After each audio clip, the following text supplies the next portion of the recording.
Muy buenas tardes, tengan todos ustedes.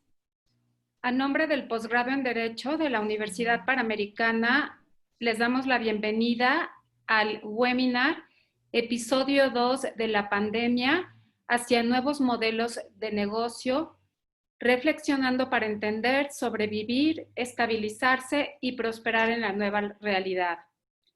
Para ello, agradecemos la presencia de nuestro ponente, el doctor Carlos Ruiz González, profesor decano de Política de Empresa del IPADE, y del moderador, el maestro Félix Todd Piñero, presidente del Consejo Consultivo del Posgrado en Derecho de la Universidad Panamericana. Asimismo, agradecemos a todas las personas que se han conectado y que hoy nos acompañan. En caso de que tuvieran alguna pregunta a lo largo de la ponencia, les pedimos que por favor la escriban en el chat que está en la parte inferior de su pantalla y al final de la presentación tendremos unos minutos para responder las preguntas. Antes de ceder la palabra a nuestro ponente, me permitiré leer una breve semblanza. El doctor Carlos Ruiz González es profesor decano de Política de Empresa, Estrategia y Dirección en el Instituto Panamericano de Alta Dirección de Empresa, IPADE, desde 1985. Es ingeniero civil por la Universidad Iberoamericana, cuenta con una maestría de negocios por el IPADE, un doctorado en administración por la Escuela de Altos Estudios Comerciales en Francia, y un doctorado en filosofía por la Universidad de Navarra en España. Es y ha sido consultor miembro del Consejo de Administración de diversas empresas y organizaciones. Es presidente del Consejo Editorial de la revista Istmo. Escribe una columna en el periódico El Financiero desde 2004, en donde ha publicado más de 500 artículos. Es comentarista de negocios en CNN en español. Sin más, le doy la bienvenida al doctor Carlos Ruiz y le cedo la palabra. Muchísimas gracias, Adriana. Me da mucho gusto estar con ustedes. Bienvenidos a todos ustedes. Y bueno, pues vamos entonces a comenzar. Voy a compartir mi pantalla para empezar esta presentación.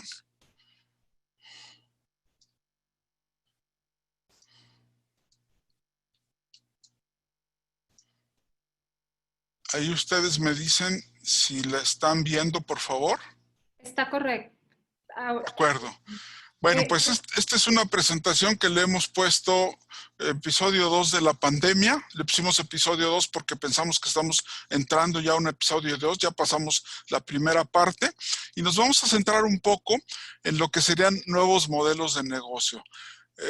Yo lo veo, como decía la maestra Adriana, como una oportunidad de reflexión para entender, para sobrevivir esta crisis que estamos llevando, estabilizarnos y, por supuesto, tratar de prosperar en esta nueva realidad. Por eso le pusimos episodio 2 de la pandemia hacia nuevos modelos de negocio. Doctor Ruiz, no se ve completa la pantalla. A ver, ¿se ve mejor así? ¿Perdón?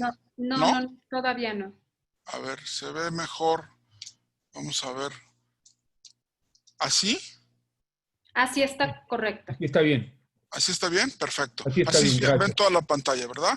Muy bien. Sí. Muchísimas gracias. Bueno, y comentábamos en la invitación que hacíamos que esta no es una época de cambio, sino un cambio de época. O sea, no estamos viendo una época donde hay muchos cambios, sino realmente estamos cambiando de época. Un amigo mío me decía hace poco, un amigo mío que tiene más de 90 años, me decía que esta es la peor crisis que ha vivido en su vida y mira que le tocó por ejemplo, la Segunda Guerra Mundial. Él es cubano, le tocó también la revolución en Cuba. Sin embargo, esta es la crisis más fuerte que ha habido. Y él me decía una cosa que a mí me llamó mucho la atención. El siglo XXI empezó en marzo de 2020. Aquí estamos realmente cambiando de época. Esta es un poco la idea de lo que vamos a platicar. Y este es el contenido de lo que vamos a tratar de ver en los 45 o 47 minutos que nos quedan.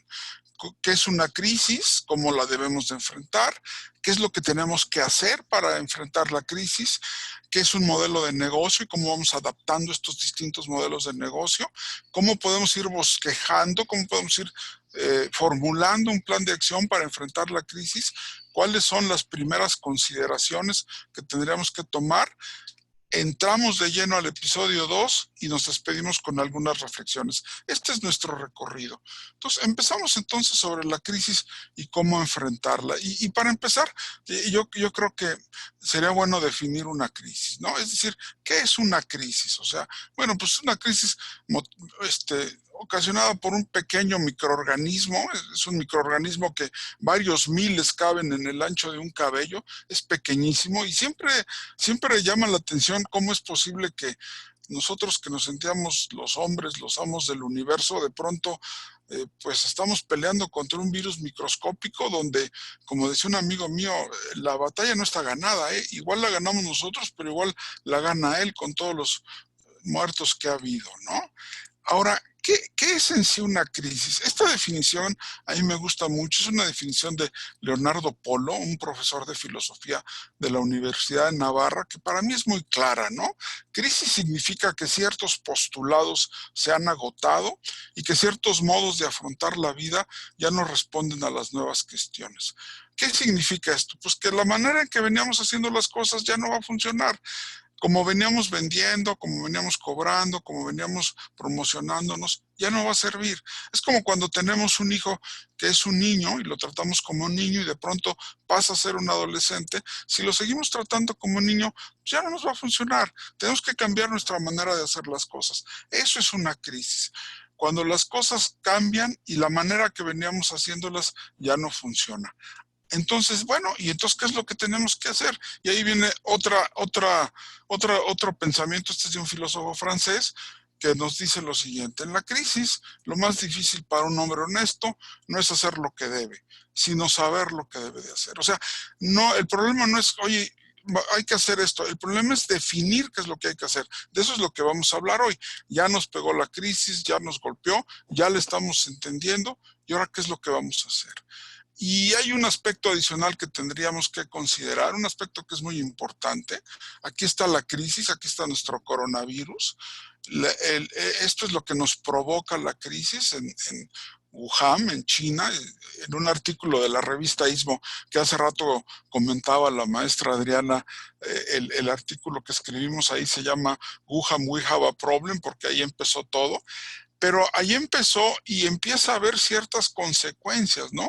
Que son consecuencias humanas, la gente se enferma y se empieza a morir, consecuencias económicas, la economía sufre un golpe espantoso, y consecuencias sociales, nos tenemos que enclaustrar, nos tenemos que encerrar, la situación es difícil. Yo pienso en las personas que viven en departamentos o que tienen hijos chicos o que no se llevan bien, es un problema. Entonces, todas esas consecuencias, a veces cuando tenemos un problema, resolvemos la causa y se resuelve el efecto.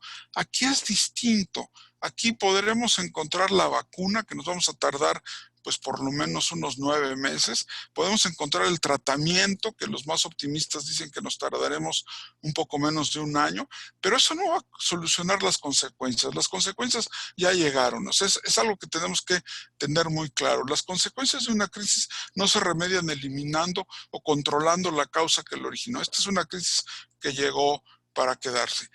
Entendiendo así que es una crisis, nuestra siguiente aclaración sería, bueno, ¿y cuántos tipos de crisis hay? Yo creo que básicamente hay 3 tipos de crisis, ¿no? Como hay productos de primera, de segunda y de tercera, aquí también hay 3 tipos de crisis. Vamos a pensar en la Ciudad de México, ¿no? Que estamos aquí en la Ciudad de México. Vamos a pensar que cae un aguacerazo. Un aguacero fuerte, un aguacero de esos que llueve mucho, algún semáforo se descompone, pero se empiezan a hacer unos encharcamientos, por no decir inundaciones. Los que hacíamos 40 minutos a nuestra casa manejando, pues de pronto ese día vamos a hacer 1 hora y media, un poquito más, pero es una crisis que seguimos empujando y las cosas van pasando, ¿no? Una cosa muy distinta es nuestra crisis de segundo tipo. En esta crisis pensamos en una tromba, una de esas trombas fuertes que caen en México, veo que nos están viendo en Guadalajara también, y entonces la cosa es más complicada. Se inundan las calles, se inunda el periférico, se inunda el viaducto, empieza a salir agua de las coladeras, los bomberos salen, los semáforos se paran, y en vez de tardarnos los 40 minutos que nos tardábamos o la 1 hora y media que nos tardábamos, aquí nos tardamos 2 o 3 horas. Yo recuerdo hace como 3 años en una tromba tenía que ir al aeropuerto, un recorrido que normalmente hago en 40 minutos, hice 3 horas y media. Obviamente los vuelos se suspendieron si no hubiéramos perdido el avión, pero se caen algunos árboles, pero al día siguiente las cosas vuelven a la normalidad. Al día siguiente el alcantarillado ya tomó el agua, al día siguiente los semáforos ya se arreglaron y al día siguiente ya volvemos a la normalidad. De la crisis que estamos ahorita hablando es una crisis similar a la que pasó en 1985 en el temblor del 19 de septiembre de 85. Esta es una crisis mayúscula. Los cálculos conservadores dicen que hubo 20,000 muertos, en aquel entonces no había celulares, las redes telefónicas se cayeron, bueno, mucha gente, se paralizaron las comunicaciones, se cayeron más de 300 edificios. Esa es una crisis fuerte. Nos tardamos mucho en salir de ella. Y se tomaron algunas medidas muy importantes. Por ejemplo, dos cosas importantes, marquemos dos cosas. Se modificó el reglamento de construcciones para que los edificios aguantaran más, se supervisaron mejor las construcciones y además todo mundo, desde los niños hasta los grandes, empezaron a hacer simulacros para casos de terremoto. ¿Qué pasó?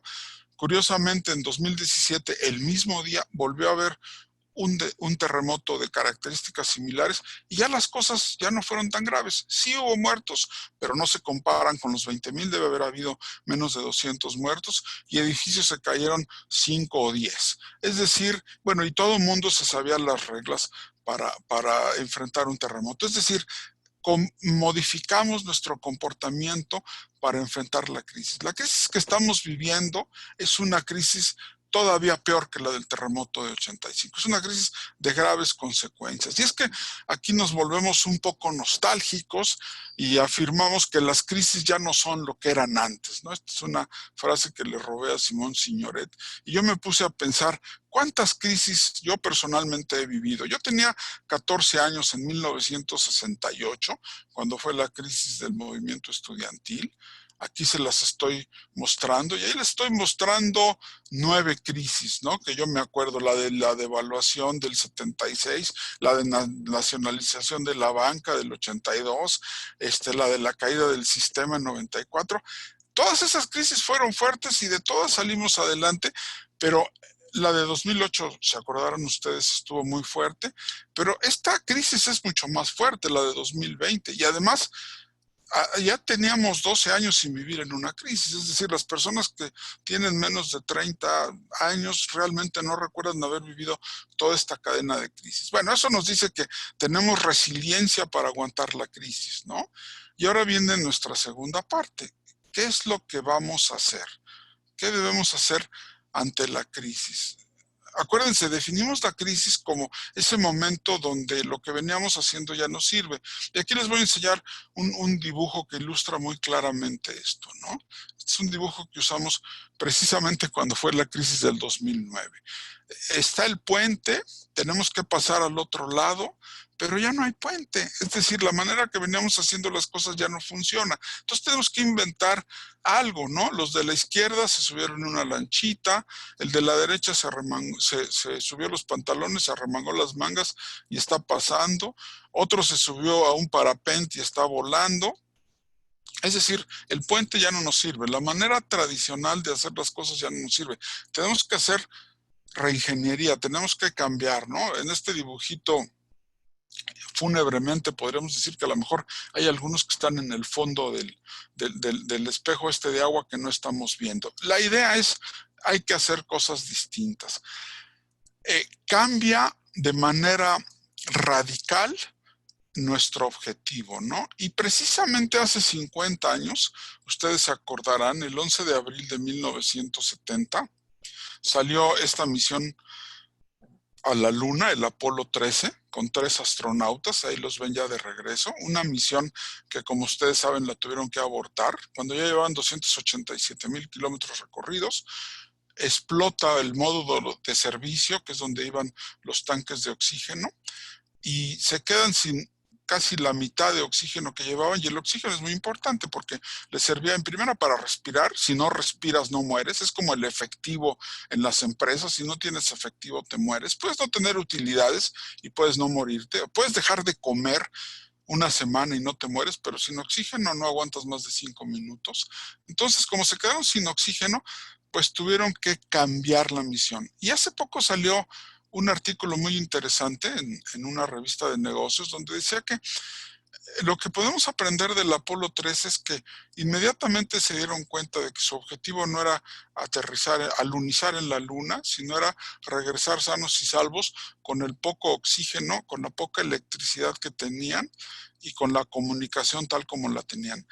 Cambiado el objetivo, alinean todas sus decisiones a ese objetivo y lograron regresar sanos y salvos. Para Jim Lovell, que fue el comandante de esta misión, este fue uno de los grandes momentos de la NASA, porque se dieron cuenta de que tenían un problemón tremendo encima y fueron capaces de resolverlos, ¿no? Entonces, en una crisis, lo primero que tenemos que hacer es ver qué es lo que realmente queremos. Aquí tienen ustedes una fotografía del módulo dañado. Esta foto la tomaron los mismos astronautas cuando se deshicieron el módulo para regresar ya con la cápsula. Entonces, ¿cómo sabemos qué hacer? Y aquí nos regresamos a algo muy propio de los que estudiamos toma de decisiones en el mundo de las organizaciones, en el mundo de los negocios, que es lo que yo llamo el saber prudencial. ¿Qué es lo que hace distinto a los que dirigen empresas? El saber prudencial, que no es un saber científico ni es un saber técnico, es un saber de tomar decisiones. Y el saber prudencial tiene 3 partes, 3 pasos que son muy importantes. Primero, diagnosticar. Diagnosticar nos permite saber dónde estamos. Lo primero que hay que hacer es un diagnóstico. ¿Qué tenemos? ¿Qué nos hace falta? ¿Qué oportunidades hay? ¿Qué salidas podemos tener? ¿Qué debilidades o limitaciones tenemos? El clásico FODA.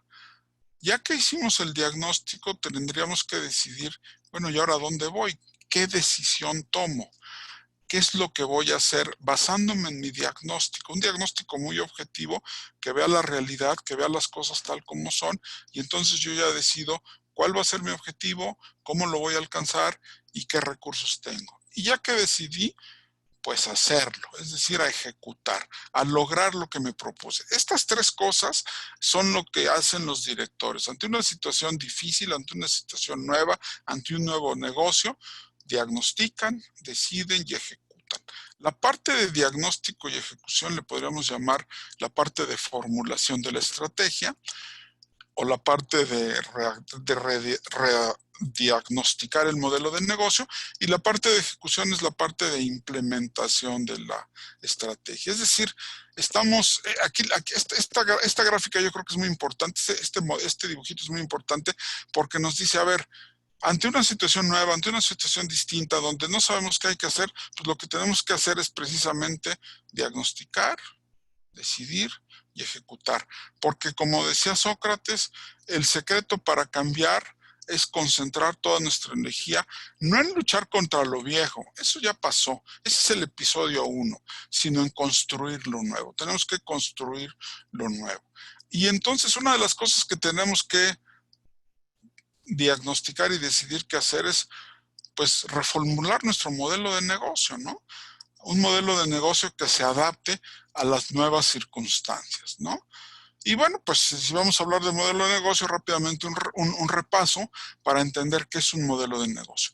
Un modelo de negocio básicamente describe 4 cosas, 4 bases sobre las cuales la empresa está sustentada. En primer lugar, ¿quién es el cliente? ¿A quién estamos atendiendo? ¿No? Ese cliente forma parte de un segmento. ¿Quién es el cliente? cuáles son sus necesidades, cómo lo conocemos, cómo las está satisfaciendo. Ya que sabemos quién es el cliente, tenemos que pensar muy bien cuál es la propuesta de valor que le vamos a hacer, qué es lo que le vamos a ofrecer para que satisfaga sus necesidades o para que sus necesidades las resuelva de una manera más eficaz. Ahorita vamos a ver algunos ejemplos.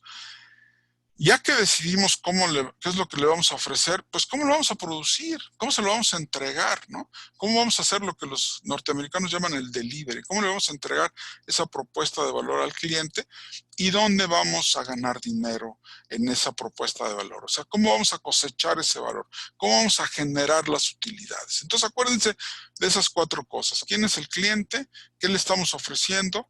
¿Cómo lo producimos y cómo lo entregamos? Ya les voy a un ejemplo muy sencillo que todos ustedes conocen, que es el de Domino's Pizza, ¿no? Vamos a analizar el modelo de negocio de Domino's Pizza que todos conocemos muy bien. ¿Quién es el cliente de Domino's Pizza? Pues qué fácil, ¿no? O estamos en una junta y tenemos que comer y ya se nos pasó el tiempo, o estamos viendo un partido de fútbol o un evento deportivo y queremos comer sin cocinar, mandamos pedir una pizza, o nos vamos a juntar varios amigos y alguien quedó de llevar la comida, alguien quedó de llevar la bebida, alguien quedó de llevar las botanas y pedimos una pizza. O sea, es alguien que quiere cocinar, que quiere que le hagan la comida en el instante y que está dispuesto a pagar por ello. Esa es la necesidad. ¿Qué le propone Domino's Pizza a ese cliente? ¿Cuál es su propuesta de valor? Es una propuesta de valor muy interesante. Es una pizza, por supuesto, a la hora que tú quieras. Tú la puedes pedir en el momento en que se te antoje, en el lugar que tú quieras, en tu casa, en la oficina, en casa de tus amigos, con los ingredientes que tú elijas dentro de cierta variedad de ingredientes. O sea, que es una pizza hecha a tu medida. Es a la hora que tú quieres, en el lugar que tú quieres, con los ingredientes que tú quieres, te la garantizan. No estoy seguro, pero creo que la garantía es que te la entregan en 30 minutos o si no es gratis, no me acuerdo bien. Y obviamente ahí va una pizza. Esa es nuestra propuesta de valor. Es una propuesta de valor muy ambiciosa y que ha tenido mucho éxito. Yo les voy a contar 2 anécdotas rápidas. El fundador de Domino's Pizza es un señor de Detroit. Ahí empezó Domino's Pizza en un pueblecito que se llama Ann Arbor, que es donde está la Universidad de Michigan. Y él le puso Domino's porque las fichas del dominó son 28. Y él dijo, pues cuando mucho voy a llegar a tener 28 pizzerías. Ahorita hay más de 9,000 en todo el mundo. Y una vez me tocó escuchar una conferencia de Monahan, lo invitamos al IPADE Universidad Panamericana y dijo, a nosotros nos interesaba algo que a ningún negocio le interesaba más que a los clientes, que era entregarle a los clientes a domicilio. O sea, todos los que tenían restaurantes decían, no, ¿cómo que voy a entregar? Me van a robar, van a chocar los de las motocicletas. No, el que quiera una pizza que venga por ella. Y si ustedes se dan cuenta, si ustedes lo piensan, antes de que existiera Domino's Pizza, a lo mejor aquí en la audiencia todos son muy jóvenes y no les tocó vivir esa época, pues si querías comer algo y no querías cocinar, pues echaban una rifa y el que perdía iba por unas tortas. Aquí Domino's Pizza te dice, no te preocupes, yo te satisfago tu necesidad de manera más eficaz. Hablas por teléfono y pues estás platicando y yo mientras te la llevo. Te voy a cobrar, pero te la llevo. Es decir, él se ocupó en satisfacer las necesidades de su cliente con una propuesta de valor de una manera más eficaz. Yo te la llevo a tu casa, te la garantizo y además con los ingredientes. Ahora, ¿cómo cumple esa propuesta de valor? Y aquí viene la parte de producir y entregar en Domino's. ¿Cómo haces el delivery? Bueno, estas fotos a lo mejor están un poco granulosas, pero yo creo que nos van a dar una buena idea, ¿no? Primero haces el pedido, la persona toma el pedido, en un papelito apunta, el papelito tiene copia, una copia se va a la caja para estar lista para entregar, la otra copia se le va al señor que arma la pizza, ahí lo ves al fondo armando la pizza. En cuanto está armada, ves que le están metiendo al horno, es un horno, los que han visto Domino's Pizza no me dejarán mentir, es un horno que no tiene puertas, tiene una banda sin fin. Cuando la pizza sale de la banda, ya está hecha, la meten a su caja, se sube el motocicletero y te la entrega. Y ahora, aprovechando la pandemia, te la entregan con 0 contacto. Es decir, todo Domino's Pizza está pensado para satisfacer tu necesidad. Y bueno, pues te cobran más caro que si pasaras por ella. De hecho, la competencia de Domino's Pizza, de Little Caesars, es otra propuesta de valor, es un modelo de negocio distinto donde lo que tienen es tener las pizzas ya listas para que tú pases por ellas. Son más baratas porque se ahorran la entrega, se ahorran el gastito de que te la vaya alguien a entregar a tu casa. Solo son pizzas de pepperoni, pero el 80% de la gente pide sus pizzas de pepperoni. Pero bueno, ese es otro modelo de negocio. Entonces ahí vemos los 4 elementos. Otro modelo de negocio que a mí me gusta mucho y que todos hemos visto, especialmente en estos tiempos de pandemia, pues es nada menos que Netflix, ¿verdad? Ahí está Reed Hastings, el fundador de Netflix, que dice, si el secreto de Starbucks es que sonrías cuando llegue tu café tal como tú lo quieres, el nuestro es que nosotros nos adaptamos a tus gustos individuales. Nosotros te conocemos muy bien porque estamos registrando todo lo que ves y entonces te podemos ofrecer en nuestro amplísimo catálogo una bola de posibilidades, ¿no? Y si ya nos vamos a poner nostálgicos, pues se acordarán ustedes que todo esto empezó con Videocentro, después vino Blockbuster, que fue una gran empresa que ya no existe, y después llegó Netflix, ¿no? Netflix, que como ustedes saben, nació en 1997. La leyenda dice que a Hastings se le olvidó devolver Apolo 13, hablando de Apolo 13 que hace rato mencionamos, y le cobraron una multa de $40. Salió muy molesto y dijo, yo voy a hacer una renta distinta. Empiezan rentando DVDs, pero siempre pensaron en que lo que iban a hacer era streaming. Su competencia era Blockbuster. Blockbuster en aquel entonces, en 1997, tenía 5,194 tiendas en Estados Unidos. Es decir, el 70% de los 300 millones de habitantes de Estados Unidos vivían a menos de 10 minutos de un Blockbuster. Eso es una cosa impresionante. Si tú querías competir con ellos, pues tenías que tener por lo menos igual número de locales. Lo que pasa es que Netflix se adelantó a sus tiempos. Se dio cuenta de que, hombre, el modelo de Blockbuster está muy bien cuando no hay streaming y tienes que ir por la película. Tiene la desventaja de que tú vas y a lo mejor no está y pues tienes que rentar otro, te tienes que esperar o te tienes que regresar sin nada. Pero bueno, pues así era el modelo y así funcionó. Y en cambio lo que Netflix dijo es, nosotros te vamos a dar valor, conveniencia y una gran gama de películas. Blockbuster reacciona, deja de cobrar multas, pero empieza a perder dinero. Trata de hacer Blockbuster online, pero no le funciona. Hay una anécdota muy chistosa. Netflix, por ahí de 2004, le dice a Blockbuster, cómprame en $60 millones, me cambio de nombre, me pongo blockbuster.com y te ordeno la renta de películas por internet. Los de Blockbuster dijeron, no nos interesa, eres muy chiquito, no eres significativo. Ahorita Netflix vale $60 millones y Blockbuster ya no existe. Actualmente Blockbuster está presente en 190 países, solamente no está presente en 3 y tiene más de 118 millones de suscriptores.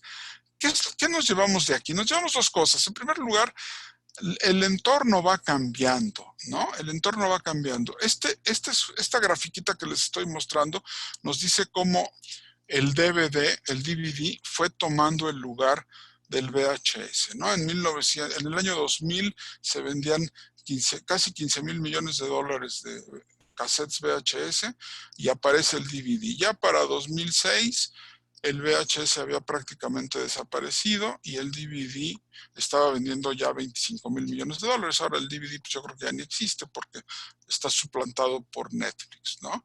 Y ahora sí, regresémonos a lo nuestro, que son los modelos de negocio. Aquí les voy a mostrar muy rápidamente una comparación de los 3 modelos de negocio de Blockbuster, Netflix en 2006 y Netflix en este año, en 2020. Acuérdense que estamos pensando quién es el cliente, cuál es la propuesta de valor, cómo producimos y entregamos y cómo cosechamos el valor, ¿no? Entonces nos regresamos aquí. ¿Cuál es la propuesta de valor de Blockbuster en 1997? Pues rentar películas, estrenos, cobrar cada estreno, tener 5,198 locales, cobrarte una multa por devolución atrasada.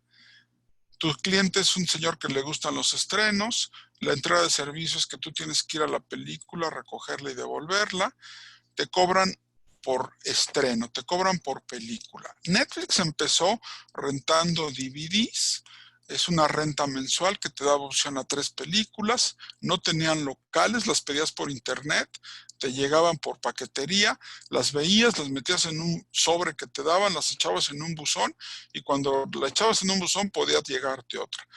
No es tanto de estrenos, es de catálogo, el que ve Netflix es más de catálogo. Ahí es muy importante desde el punto de vista del delivery, tener tus centros de distribución, tener muchos DVDs y tener muy bien registrados a tus clientes. ¿Y cómo te cobran? Pues una renta. Y Netflix en 2020, tal como lo conocemos ahora, es un streaming ilimitado, puedes tener muchos usuarios, puedes rentar todas las películas que quieras, o bueno, ver todas las películas que quieras, empiezan a producir sus propios contenidos, llevan una relación muy cercana con los clientes, van creándote un perfil para cada cliente y aquí se parece a Domino's Pizza, en el lugar que quieras, en el momento que quieras y está hecho a tu medida, la película que tú quieras. Esto es una maravilla, o sea, si te da insomnio, pues no puedes ir al Blockbuster porque estaba cerrado y aquí pues prendes tu iPad, tu computadora o tu teléfono y te pones a ver una película. ¿Que vas a volar en avión? Pues la descargas en tu iPad y la vas viendo en el avión. Es decir, en el momento que quieras, con una gran cantidad de películas, una renta mensual. Ahora, fíjense ustedes cómo el modelo de Netflix está adaptado a las nuevas realidades. Este modelo no podría haber existido en 1997. En 1997 el modelo de Blockbuster era bastante adecuado. ¿Cuál es el mensaje finalmente aquí? El mensaje finalmente es que los modelos de negocio se van adaptando a las realidades del mercado. Ya hay tecnología, todos tienen internet. Digo, ustedes no me lo creerán, pero en México hay 120 millones de celulares y de esos 120 millones de celulares, 90,000 son smartphones, o sea, 90 millones de celulares, perdón, dije 90,000, 90 millones de celulares te permiten ver Netflix. Eso no existía en 1997. Es decir, tienes que ver el entorno, ya la tecnología existe, los celulares son muy poderosos, mucho más poderosos de lo que eran en 97 y mucho más baratos por la potencia que tienen. Y bueno, por supuesto, pues tú ya tienes la capacidad de producir y almacenar esos videos, eso es lo que vale Netflix. Entonces, es un tema de diagnosticar las oportunidades y las amenazas, pero también tus capacidades y tus limitaciones. Entonces, vamos a pasar a la parte siguiente, porque pues estamos viendo la crisis, es como salir y está lloviendo, y tenemos que ir bosquejando ya un plan de acción. ¿Cuál sería nuestro plan de acción? Básicamente tendría 3 momentos. Hay como 3 momentos ahorita que estamos hablando del episodio 2. El primer paso es sobrevivir, que no te mueras. Ese es el primer paso y más importante. Ahorita vamos a ver un símil muy interesante. El segundo paso es hacer retooling, como dicen los americanos, reorganizarte, prepararte para lo que viene. Y el paso 3, pues ya entrar al episodio 2, empezar a pensar en crecimiento. En el momento de supervivencia, lo que quieres es sobrevivir, mantenerte vivo, no morirte, mantener tu operación funcionando. En el momento de reorganizarte, pues lo que quieres es resistirte, seguir sobreviviendo, pero empezarte a preparar para lo que viene. Y el momento de crecimiento, pues lo que quieres es regresar a la normalidad, o diríamos a la nueva normalidad, a la nueva realidad que estamos viviendo, buscando rentabilidad, ¿no? Muy rápidamente resumiendo, estaríamos hablando de cuidar mucho el efectivo, acordémonos del oxígeno, estar muy cerca de los clientes para ver qué es lo que necesitan. Ahorita vamos a ver unos ejemplitos, diagnosticar el mercado, ver qué es lo que está pasando, nuestra propuesta de valor, revisarla, tratar de sobrevivir, revisar nuestra estructura, revisar si aguantamos, es decir, desde el punto de vista operativo, comercial, de recursos humanos, revisar nuestra estructura. Y después, pues a la hora de que empezamos a pensar en la reorganización, pues llegó el momento de replantear la estrategia, ¿no? ¿Qué vamos a hacer distinto? Buscar cómo vamos a incrementar nuestra posición en el mercado, buscar dónde está el dinero, dónde podemos ganar dinero, detectar nuevas oportunidades cambiar un poco nuestro modelo de negocio para ir aprovechando esas oportunidades y entrar ya a la fase de crecimiento, ejecutar esta nueva estrategia, pensar muy bien nuestra nueva oferta digital. Yo creo que todos nos hemos digitalizado mucho, ya lo veremos también. Y bueno, pues tratar de recuperar la rentabilidad a través de nuestras nuevas propuestas de valor, tratando de abrir nuevos mercados. Todo esto pues, da muchas oportunidades, todos lo hemos visto, ¿no? Nosotros estamos aquí en el mes de mayo, celebramos nosotros a mi esposa, mandamos pedir la comida a un restaurante que le gusta mucho, es un restaurante que no tiene entregas a domicilio, pero obviamente pues abrió entregas a domicilio, está observando al cliente. El que nos trajo la comida era un mesero, es decir, al mesero lo volvieron repartidor, había un error en la comida, le dijimos que no importaba, dijo, por supuesto que importa, ahorita voy y les cambio, regresó con el cambio y con una caja de galletas para mi esposa, es decir, se estaban adaptando al nuevo cambio, estaban adaptándose a las nuevas realidades. Y aquí es un muy buen momento de hacer unas primeras consideraciones, ¿no? Va a haber más creatividad, la creatividad va a empujar la innovación. La creatividad, acuérdense, es tener ideas, la innovación es aterrizar estas ideas. Va a haber perdedores y va a haber ganadores, obviamente, siempre los hay. ¿Quiénes serán los perdedores? La industria del turismo está muy golpeada, las aerolíneas, Aeroméxico está en capítulo 11, o sea, está en posición muy vulnerable, igual que Volaris e Interjet. Las navieras tienen los cruceros parados, la industria automotriz se está recuperando, la construcción está golpeadísima, los restaurantes se supone que van a cerrar el 30%. A las empresas de salud les está yendo bien, a la agricultura también, porque todos estamos comiendo, a la comida procesada, por supuesto, los servicios médicos también, los negocios de redes, pues ya ven que todos ahora nos hemos vuelto muy digitales, todo el tema de soluciones de internet. Ven ustedes esta gráfica que es muy interesante, salió hace como 2 semanas en Expansión. Dentro de la crisis, estas son las empresas que están en bolsa y esto es lo que han crecido desde el 27 de febrero, cuando fue el primer caso, que parece que fue hace siglos, el primer caso de coronavirus en México. GNP, la compañía de seguros, 32%. Fibra, que es una compañía de desarrollos inmobiliarios, ¿qué es lo que hace? Esta se especializa en construir naves industriales y claro, con el Tratado de Libre Comercio que se refirmó, pues ha crecido muchísimo. José Cuervo, pues la gente está consumiendo más bebidas alcohólicas. Alpe, que es una compañía minera de Monterrey, pues la demanda por materiales preciosos como oro, plata, zinc, estaño, pues ha crecido. El Grupo México es otro grupo minero, Industrias Peñoles también, la Comer pues también ha aumentado mucho su valor, Bimbo, a pesar de los ataques a la comida, le ha ido muy bien. Ahí tenemos una inmobiliaria de San Luis, Gruma, que hace tortillas, Maseca, por supuesto, Telesites, pues también por supuesto, Axtel, que son comunicaciones, y Genoma Lab, que está produciendo medicinas. O sea, hay algunos que son ganadores, ¿no? También hay que considerar, pues, que hay que cuidar mucho el factor humano, las personas son muy delicadas, hay que cuidar mucho su trabajo, hay que entender estas nuevas reglas del juego, va a haber más home office, va a haber más aprendizaje online y no online, lo estamos viendo en la Universidad Panamericana, vamos a revalorizar nuestras relaciones familiares y vamos a estar mucho más preparados para lo que se nos viene encima, ¿no? Y luego, pues tenemos que desarrollar nuestra resiliencia, ¿no? Esa capacidad de aguantar, de doblarnos, pero no quebrarnos y de volver a agarrar fuerza para regresar con más fuerza. Recordemos, hay que reducir costos y gastos al mínimo minimorum, hay que cuidar el efectivo al máximo maximorum, hay que actuar de inmediato, hay que planear con escenarios catastróficos. Pensemos que las ventas se nos pueden caer entre 50 y 70%. Yo estoy en una organización no lucrativa donde tenemos más de 50,000 miembros y estamos pensando que vamos a tener una caída de membresía de entre el 15 y el 20%, lo cual es altísimo. Entonces tenemos que cuidar mucho el flujo de efectivo, tenemos que conciliar y no enfrentar dilemas diabólicos. ¿Cuál es el dilema diabólico? Los corro y se quedan sin trabajo y se quedan sin comer, o me quedo con ellos y se contagian y se enferman. Pues hay que buscar una tercera salida. Los que dirigen pues tienen que buscar y tienen que ir negociando, ¿no? para no enfrentar este tipo de dilemas diabólicos. Hay que ir buscando soluciones, bajarles el sueldo a todos, aguantar un poco, ser muy exigentes en tema de sanitización, etcétera, etcétera, ¿no? Hay que escanear muy bien el entorno, hay que estar mejor preparados y hay que ser mucho más proactivos, ¿no?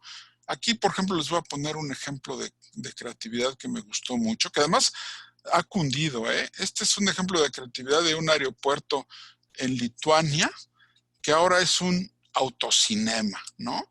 Y a mí me gusta mucho la idea porque, bueno, mira, el aeropuerto cerró, es un aeropuerto que yo me imagino que no es muy grande, aunque no se crean, ¿eh? El aeropuerto de Buenos Aires está cerrado. Entonces, ¿qué tenían? Pues tenían pistas y pues no tenían que hacer con ellas, pues se compraron una pantalla y pusieron un autocinema, vean ustedes. Es decir, se dieron cuenta que la gente quería ir al cine, pero los cines estaban cerrados, pero la gente quería salir, pues que vayan al cine en su coche, y entonces estacionan, satisfacen una necesidad, y yo les cobro y aprovecho mis instalaciones. Y esto cundió porque ahora el que lo está haciendo en Estados Unidos es nada menos que Walmart. En en los estacionamientos de Walmart en Estados Unidos se transformaron en autocinemas. ¿Para qué? Pues para satisfacer la necesidad de la gente de salir y de hacer otras cosas, ¿no? Y es que en este asunto de la crisis les voy a platicar la metáfora del náufrago, ¿no? Esta es una metáfora que a mí me enseñó Sergio Raymond, que fue mi jefe en el IPA de muchos años, un gran jefe, y él decía que en estas situaciones de crisis es como si vamos en un barco y naufraga y nos quedamos ahí en medio del agua y no alcanzamos lugar en el bote salvavidas. Y entonces tenemos que hacer dos cosas. La primera es flotar, porque si no flotamos nos hundimos. Nos agarramos de un pedazo de madera o nadamos de muertito. El chiste es que no nos hundamos. Pero si solo nos dedicamos a flotar, pues nos vamos a acabar cansando y nos vamos a acabar ahogando. Entonces tenemos que nadar hacia algún lado, es decir, tenemos que buscar una segunda fase. ¿Hacia qué lado? Pues hacia donde veamos la tierra. Y si no vemos tierra, pues nos imaginamos dónde está y nos ponemos a nadar hacia allá. Más vale que nos muramos tratando de salvarnos a que nos muramos por indecisos de no movernos y quedarnos y ahogarnos, ¿no? Es decir, el primer momento es flotar, seguir vivo y esperar de manera proactiva lo que sigue. Tratar de buscar lo que nos sucede. Y aquí es donde entramos al episodio 2, ¿eh?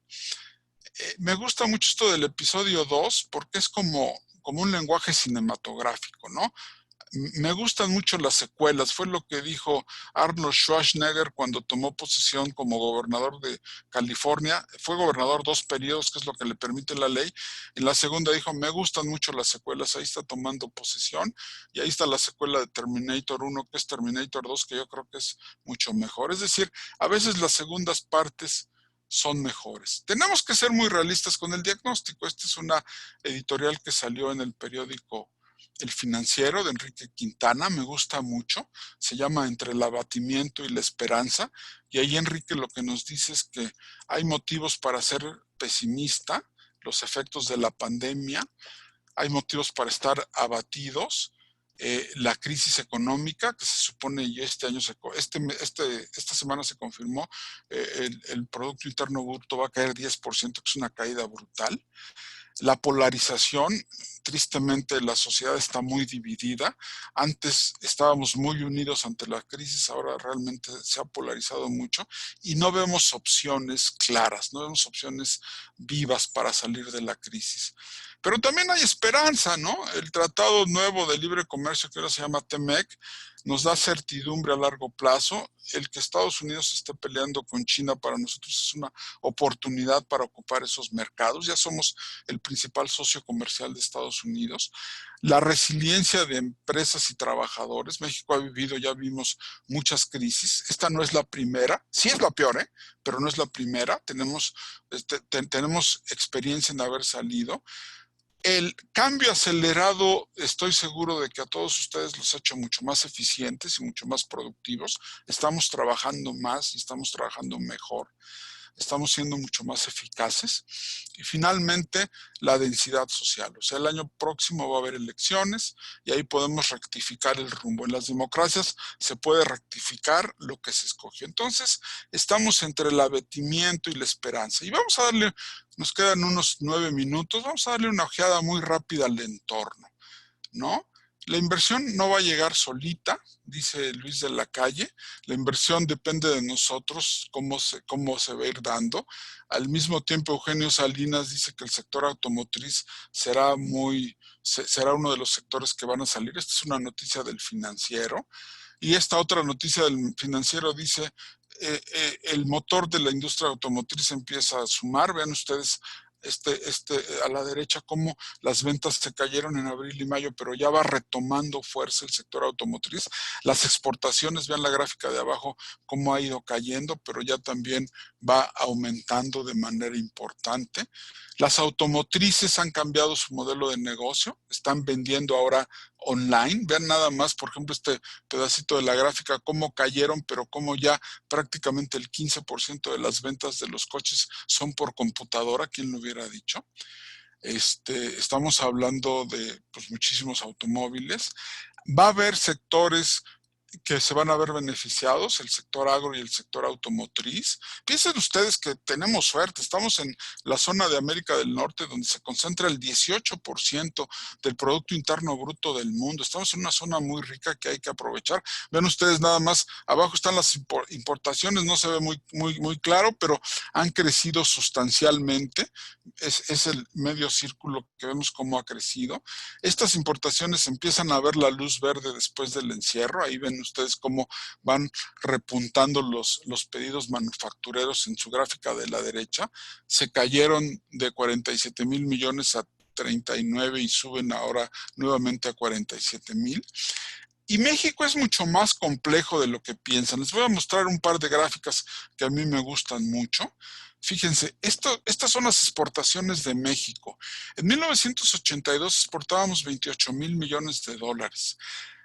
Y casi todo era petróleo, éramos muy chiquitos. En 93 ya le habíamos aumentado a 66 mil millones, es decir, habíamos crecido 2.4 veces, pero ahorita estamos exportando 489 mil millones de dólares. Además, veamos, estamos muy diversificados, un gran porcentaje son coches, pero también hay muchas cosas de industria manufacturera, monitores, teléfonos, etcétera.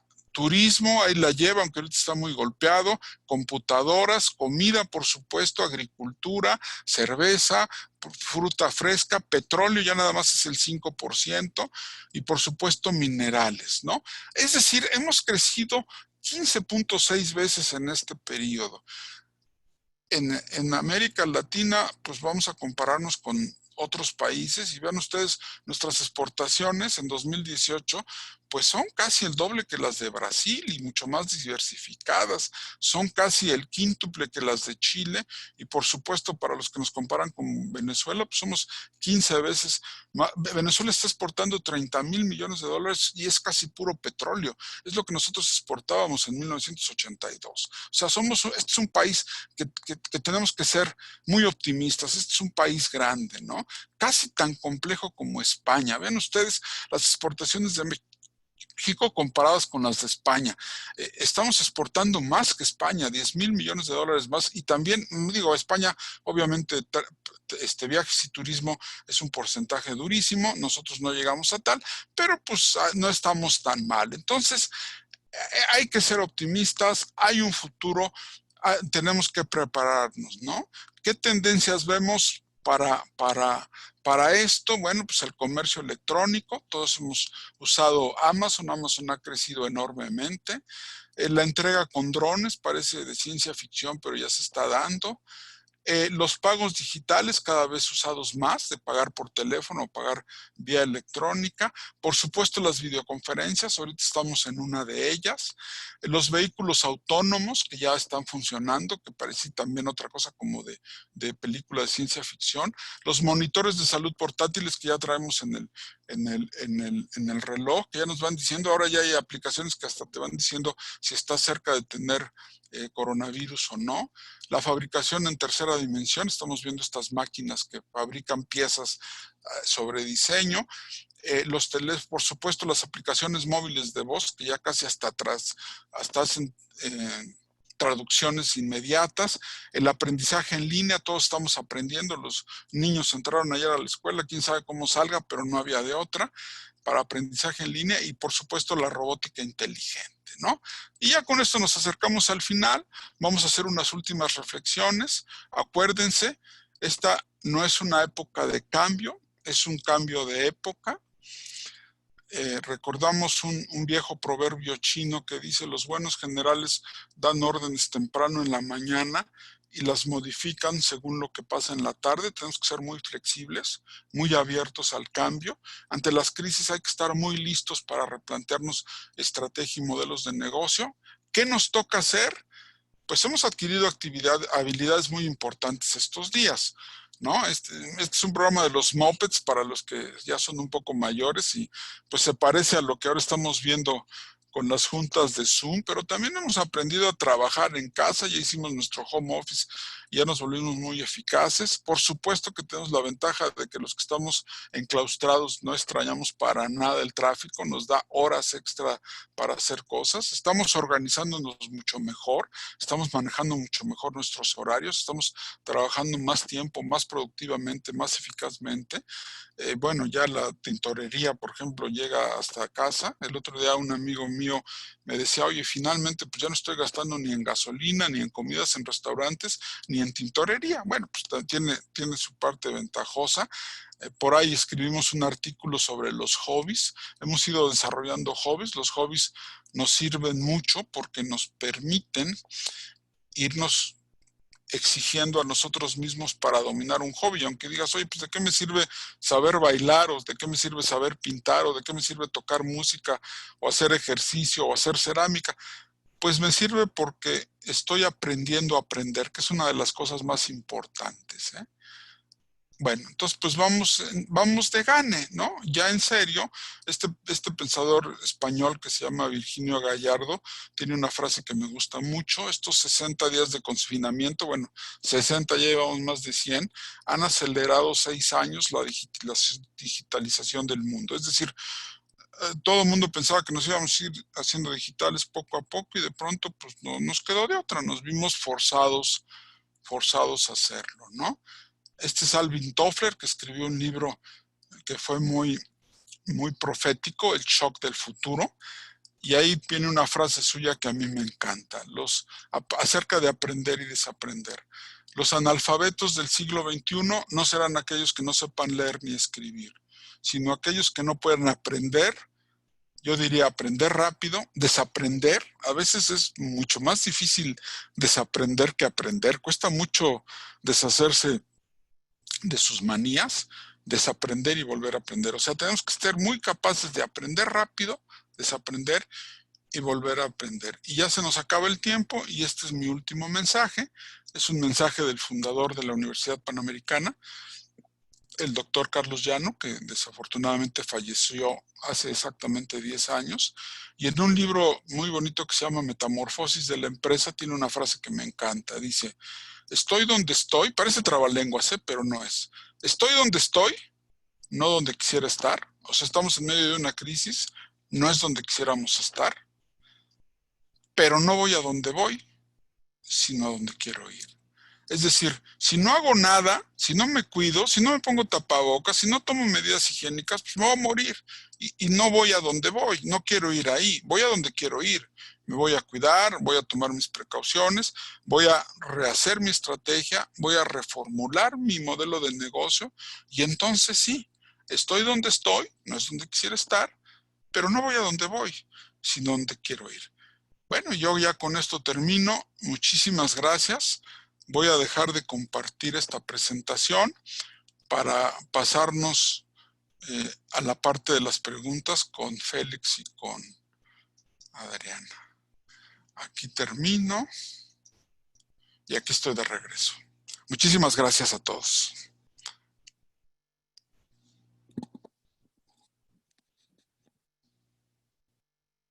¿Me escuchan? Sí. Perfecto. Félix, ya pasamos a la sección de preguntas. Hay que activar el micrófono.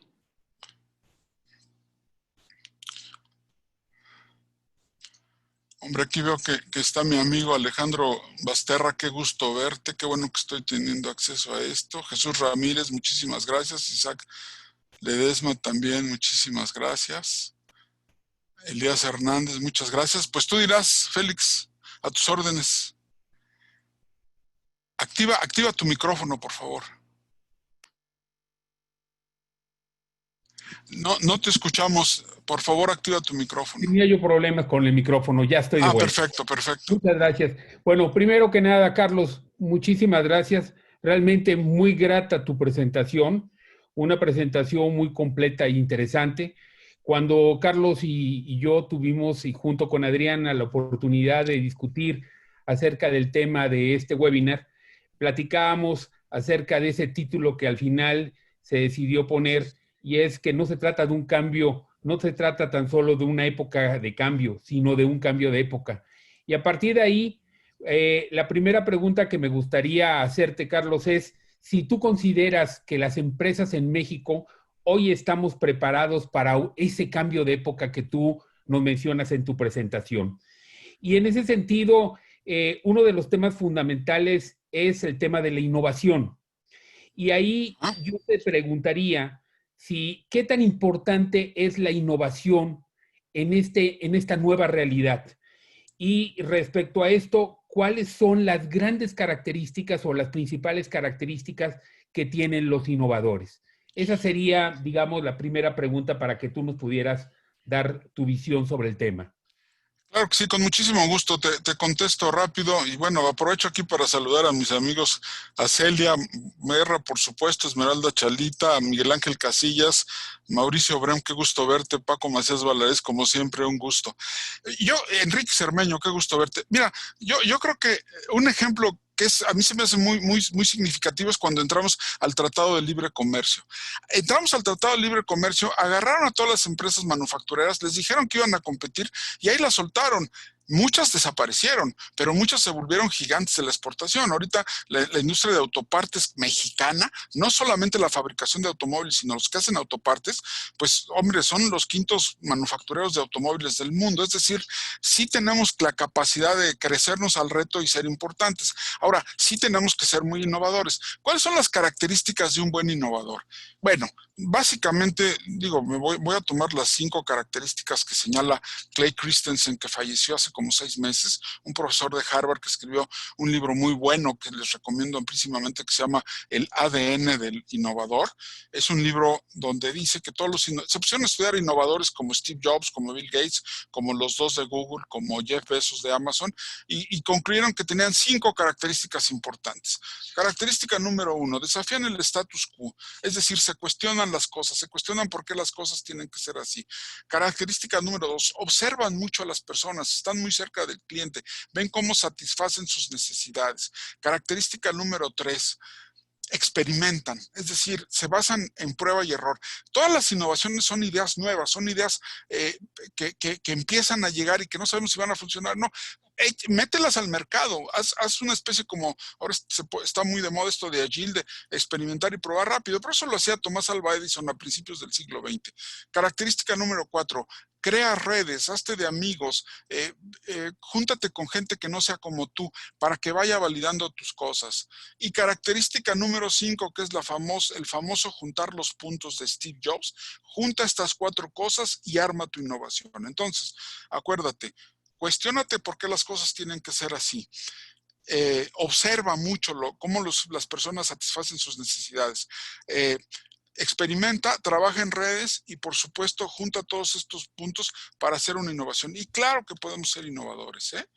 Muchísimos saludos a mi querido amigo Enrique Cermeño, egresado de la Facultad de Derecho, pues de hace ya muchos años, Enrique, qué gusto. Muchas gracias, Carlos. Otra pregunta, y me están llegando varias preguntas. La verdad, tengo ya varias preguntas para ti, Carlos. Creo que ha tenido mucho éxito tu presentación, ha sido muy completa y ha despertado muchas inquietudes. Yo tenía un tema que me gustaría platicarte, que es el tema de los retos tecnológicos. Si bien lo trataste, me gustaría ver esos retos tecnológicos, cómo ante esta nueva realidad las empresas tienen que enfrentar estos nuevos retos tecnológicos.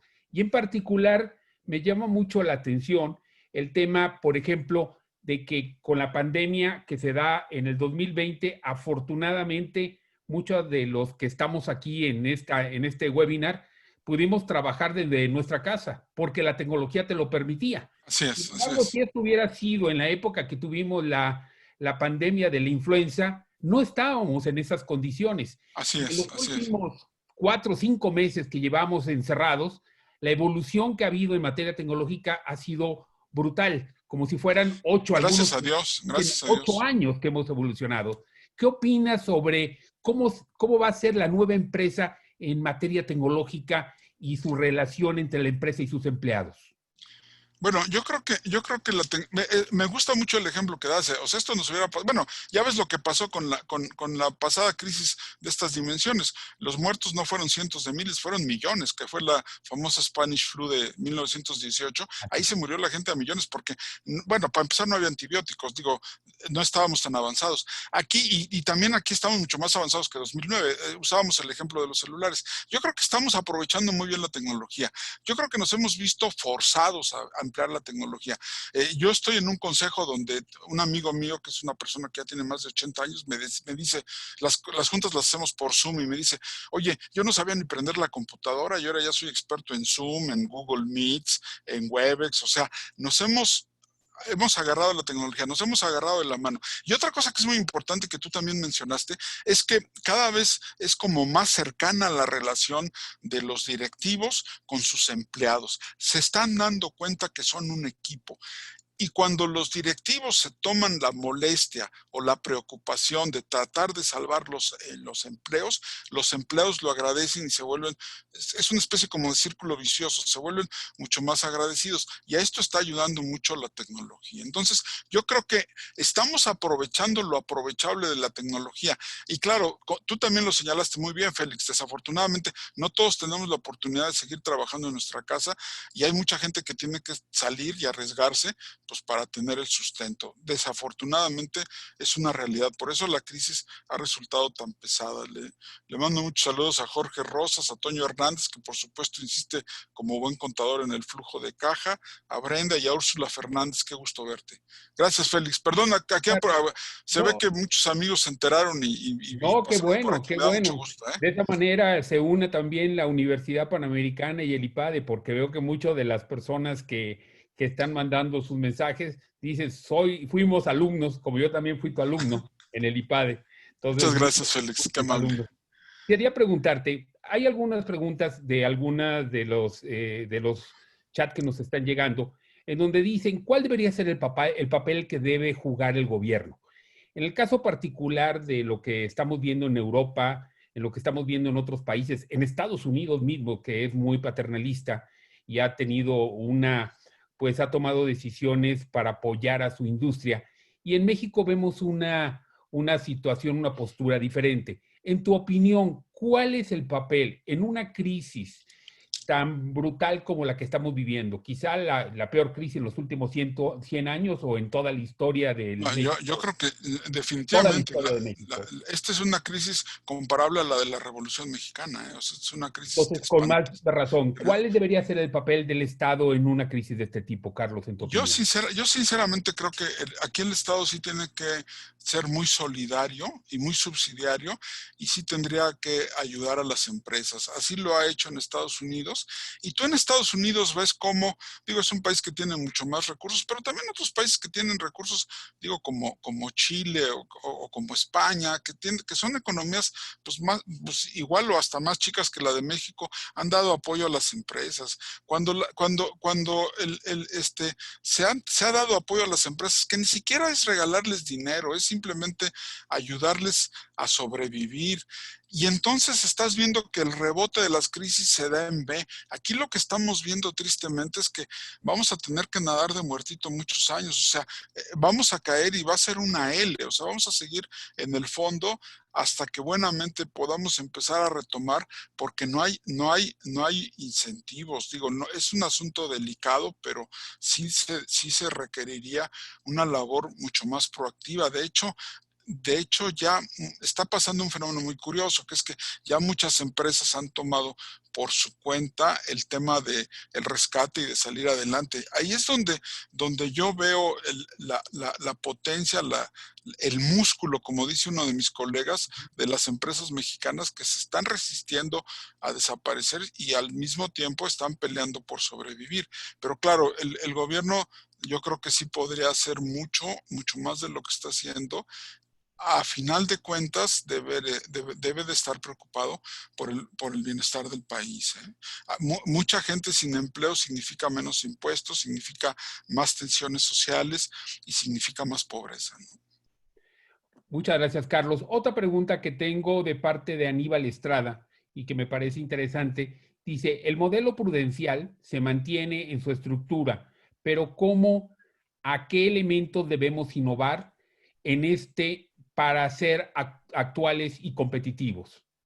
Bueno, el modelo prudencial, digo, qué gusto me da, Aníbal, que te hayas recargado en este modelo. El modelo está muy bien descrito precisamente en el prólogo del libro Análisis de la Acción Directiva de nuestro querido doctor Carlos Llano. Yo creo y el modelo existe desde hace muchos años. Yo creo que aquí la idea del modelo prudencial, más que nada, es aplicarlo con más frecuencia, y al mismo tiempo, ¿cómo te diré? Aplicarlo con mucha objetividad. El mismo Carlos ya nos lo decía, para comprender mejor la realidad tenemos que ser muy objetivos, es decir, tenemos que ver las cosas como son, no como quisiéramos que fueran. Y tenemos que ser humildes, entendiendo por humildad la objetividad con nosotros mismos. Es decir, una persona humilde no es una persona apocada, sino es una persona que se da cuenta cuáles son sus defectos y cuáles son sus cualidades, ¿no? Carlos ya nos lo decía de una manera muy elegante: nadie es capaz de todo, nadie es incapaz de nada. Todos somos buenos para poquitas cosas y malos para muchas, ¿no? Mi abuelita lo decía de una manera muy coloquial: eres bueno para muy pocas cosas y malo para muchísimas. Y es cierto. Entonces tenemos que aprovechar en lo que somos buenos. Entonces, ¿cómo cambiaríamos el modelo de saber prudencial? Pues haciendo diagnósticos más seguido, ¿no? Yo estoy en un consejo donde ocupo el cargo de tesorero y, hombre, pues teníamos una reunión cada 3 semanas, una reunión al mes. Ahorita estamos teniendo reuniones todos los lunes y a veces tenemos hasta 2 reuniones, una el lunes y otra el jueves o viernes, porque la situación la amerita. O sea, la situación de controlar el flujo de caja te pide, como dice mi amigo Antonio Hernández, un cuidado extremo, porque ahí estás viviendo la supervivencia de la organización. Entonces, el modelo lo único que tienes que hacer es aplicarlo con más calidad y con más cantidad. Esa sería, en resumen, la respuesta, Félix.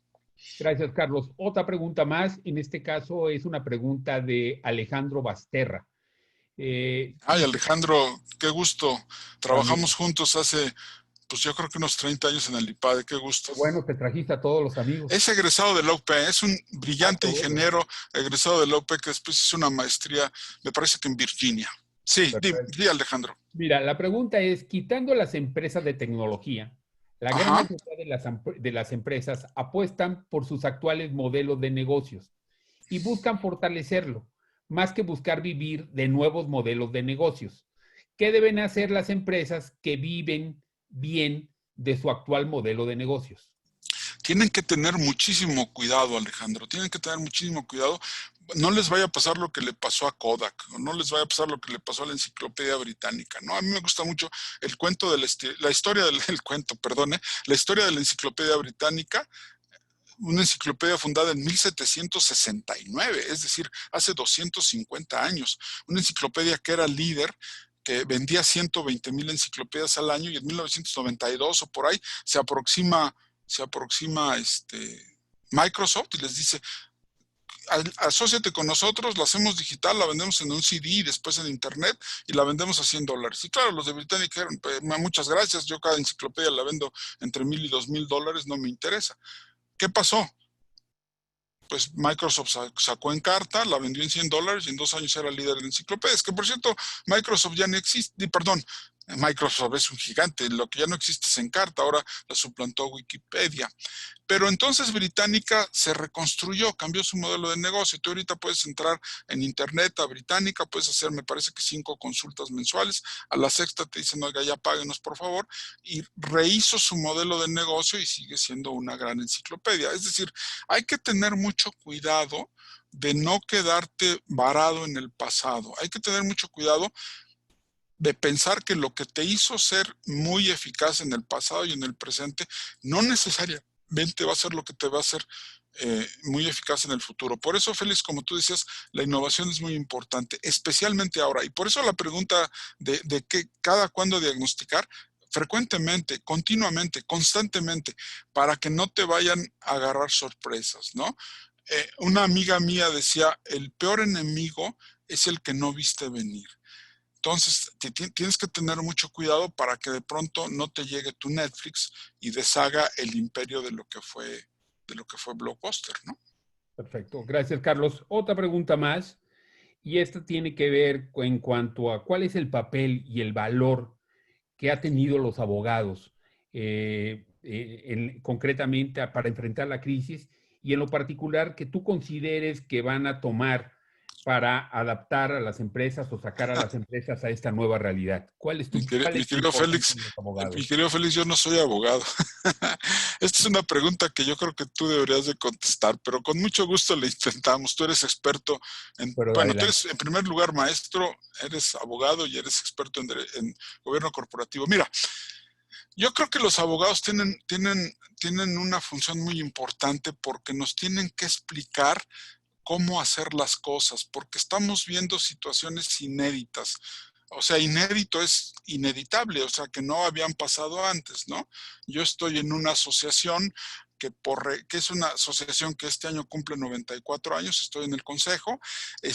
Cada año, desde hace 94 años, tienen una asamblea anual donde van 300 asociados. Es una organización no lucrativa, una asociación civil. Y este año, pues, íbamos a tener la asamblea donde se eligen consejeros, donde se elige consejo, donde se toman acuerdos, donde se revisan estados financieros. Y resulta que, pues, iba a ser en abril, pero pues está prohibido tenerlas. Tú me decías que son causas de fuerza mayor. Entonces, pues tenemos que resolver el asunto y claro, nos estamos apoyando en abogados y en notarios para ver qué vamos a hacer, porque tenemos que tener la asamblea, porque pues, los reglamentos lo dicen, pero los reglamentos no dicen qué hacer en casos de pandemias. Entonces, los abogados yo creo que se van a tener que poner muy creativos o muy innovadores, mejor dicho, para poder darnos marcos de referencia y reglas del juego que seguramente... O sea, yo estoy seguro, por ejemplo, de que, bueno, es una de las cosas que venía en la presentación, hay cosas que llegaron para cambiarse. Yo creo que, por ejemplo, la posibilidad de tener consejos a distancia se va a acrecentar muchísimo. Y es muy buena cosa porque vas a poder tener consejeros de otras ciudades y de otros países que no se tengan que trasladar a la Ciudad de México para estar en un consejo 2 o 3 o 4 horas y perder 2 o 3 días en el camino, ¿no? Y ese tipo de reglamentaciones o ese tipo de problemas o ese tipo de soluciones, pues yo creo que es donde entran los abogados, ¿no? O sea, ¿qué vamos a hacer en la asamblea? ¿La tenemos que tener este año? Pues vamos a tenerla virtual, pues entonces, como decía Basterra, nos tenemos que apoyar en la tecnología nos tiene que ayudar a tenerla, tenemos que tener los controles para que realmente las personas que se identifiquen sean los verdaderos asociados y puedan votar, porque hay cosas importantes que votar. Pero claro, ahí yo creo que los abogados juegan un papel muy, muy importante porque son los que van a es un nuevo juego y son como los que van a hacer las nuevas reglas del juego, no son los referees, digo, a lo mejor también hacen papel de referees o de árbitros, pero más bien van a ser los creadores de las nuevas reglas del juego, Félix.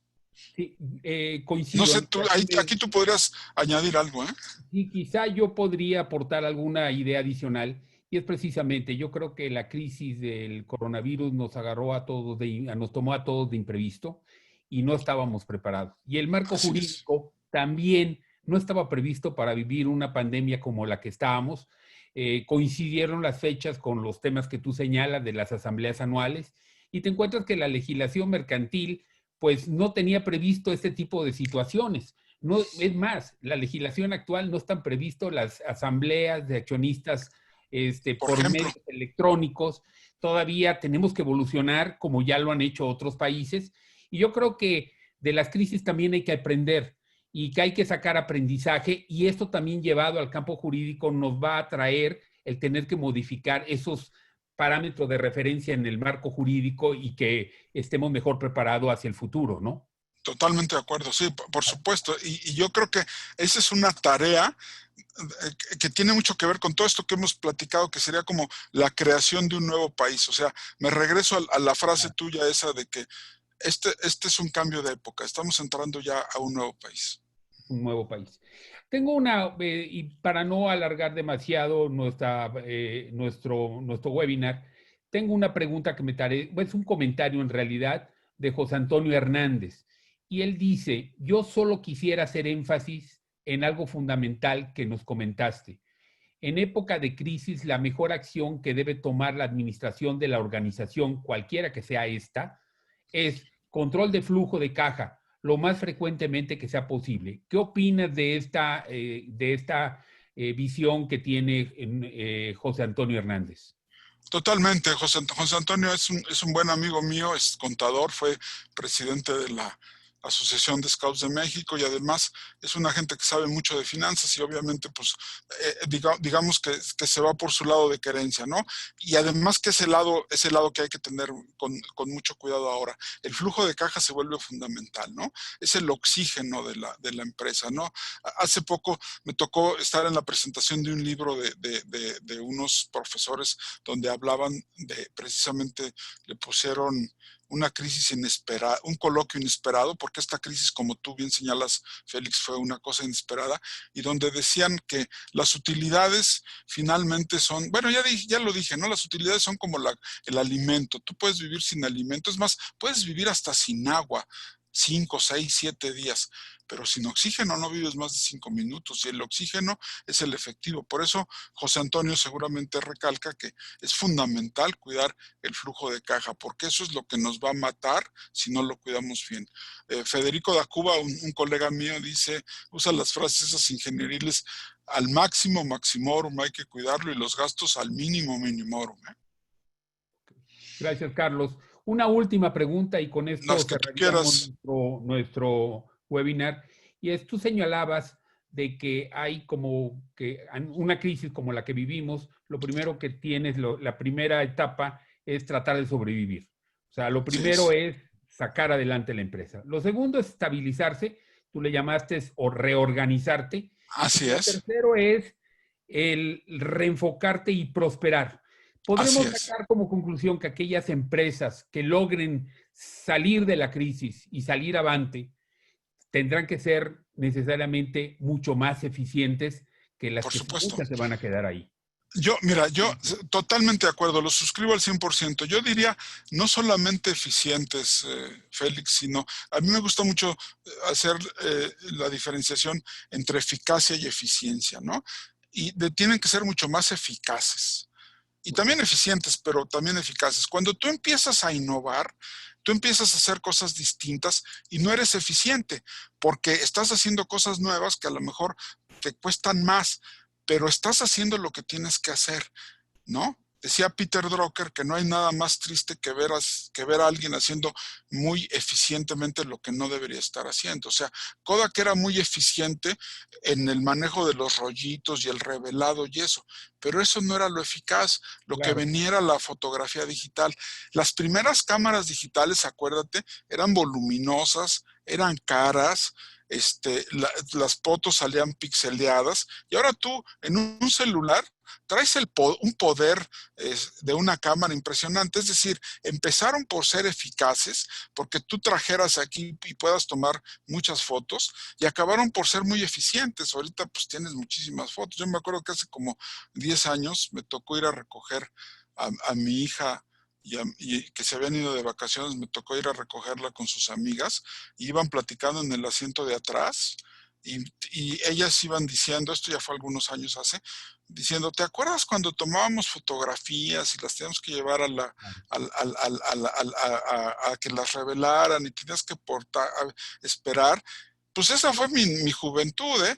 Y ahora ya no es así. Entonces es mucho más eficaz que tú tomes una foto e inmediatamente la veas, y que tomes muchas y que se la puedas mandar a tus amigos o a tus parientes, que tener que estar sacando copias y mandándolas por correo. No nos damos cuenta de que la innovación nos hace mucho más eficaces. Entonces, estoy de acuerdo contigo, vamos a tener que ser mucho más eficaces, vamos a tener que ser mucho más concretos, mucho más certeros, mucho más enfocados en las necesidades, y entonces sí, ya nos podremos ocupar en ser eficientes, ¿no? Como es el caso de la fotografía digital, ¿eh? Perfecto. Carlos, muchísimas gracias. Te agradecemos mucho que estés con nosotros en este webinar organizado por el Félix, Posgrado en Derecho. yo te lo agradezco mucho a ti, a Adriana, que nos han estado aquí cuidando. A mí siempre me da mucho gusto, me da mucho gusto platicar y compartir experiencias. Yo creo que son buenos momentos de reflexión y lo agradezco mucho. Y bueno, también muchas gracias a todas las personas que se tomaron el tiempo de vernos, ¿eh? Muchísimas gracias. Muchas gracias, ya sabes que es tu casa, y ahora le damos la palabra también a Adriana para que nos haga favor de cerrar por parte del Posgrado en Derecho, dirigir unas palabras para todos. Muchísimas gracias, Carlos, y muchas gracias a todos los que estén. Gracias. No, pues lo mismo, nada más agradecer al doctor Carlos Ruiz González y al maestro Félix Todd, y agradecerles a todos su presencia a nombre del Posgrado en Derecho de la Universidad Panamericana, y decirles que la grabación de este webinar va a estar disponible en los próximos días en el canal de YouTube de la UP. Y pues gracias. Muchísimas gracias a todos.